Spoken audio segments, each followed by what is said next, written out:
2 মাস আগে আমার পিসিওডি ছিল।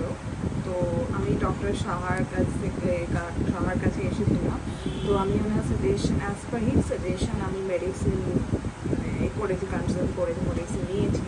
তো আমার আফটার 2 মান্থস আমার পুরো সেরে গেছে প্রপারলি।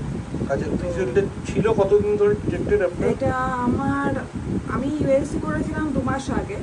তো তারপরে আমি আপনার কাছে এসেছিলাম। তো আমার আফটার 2 মান্থসই আমি আপনার কাছে রিপোর্ট নিয়েছি, এখন দেখছি পুরোই সেরে গেছে। ঠিক আছে, আপনি একটু রিপোর্টটা একটু বের করে দেবেন একবার, তাহলে সুবিধা হয় রিপোর্টটা দেখাতে পারি। আর ততক্ষণ আমি কেসটা একটু প্রেজেন্ট করছি জুনিয়র ডাক্তারদের জন্য, যারা এটা দেখে শিখতে পারবে।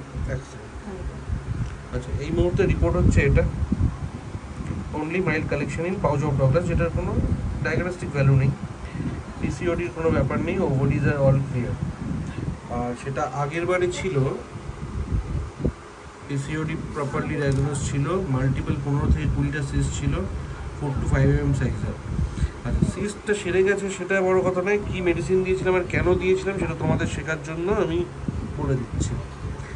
ফার্স্ট, পেশেন্টের ফিজিক্যাল স্ট্রাকচারের সাথে কিন্তু যে মেডিসিনস আমি দিয়েছি সেটা মেলে না। ক্যালকেরিয়া কার্ব দিয়েছিলাম। ক্যালকেরিয়া কার্ব জেনারেলি একটু মোটা সোটা মানুষদের ক্ষেত্রে বেশি ভালো কাজ করে, কিন্তু আদার্স সিমটমসগুলো এত সুন্দর মিলছিল, সেই জন্যই ক্যালকেরিয়া কার্বের প্রতি কনফিডেন্টলি গেছিলাম। যে থার্মাল চিলি, ডিজায়ার মিষ্টি বেশি পছন্দ করে, শরীরে আঁচিল কিছু রয়েছে বেশ, তাড়াতাড়ি ঠান্ডা লেগে যাওয়ার tendency, family history and psychotic because uterine ফাইব্রয়েডসের হিস্ট্রি রয়েছে, অ্যাসমার হিস্ট্রি রয়েছে, fear of dog, fear of snake, এই দুটো খুব ইম্পর্টেন্ট মেন্টাল সিমটম ছিল, কনস্টিপেশনের ভোগার একটা টেন্ডেন্সি এবং ডিজায়ারে, সবগুলো নিয়ে যাচ্ছিল আমাকে ক্যালকেরিয়া কার্বের দিকে। বাট স্টিল থার্মাল চিলি আর লো ইমিউনিটির জন্য আমি একবার স্টার্ট করেছিলাম কেসটা টিউবারকুলিনাম দিয়ে।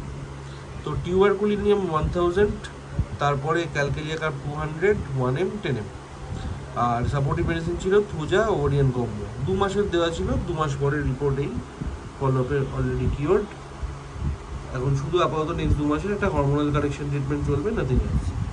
তো কেন ক্যালকেরিয়া কার্ব দিয়েছিলাম, আর শুধুমাত্র ফিজিক্যাল কনস্টিটিউশনের ওপরে ক্যালকেরিয়া কার্ব না দিতে, সিমটম যদি ম্যাচ করে ফিজিক্যাল কনস্টিটিউশনগুলোকে ইগনোর করা যায়, সেটাই তোমাদের বোঝানোর জন্য এই কেসটা আমি প্রেজেন্ট করলাম।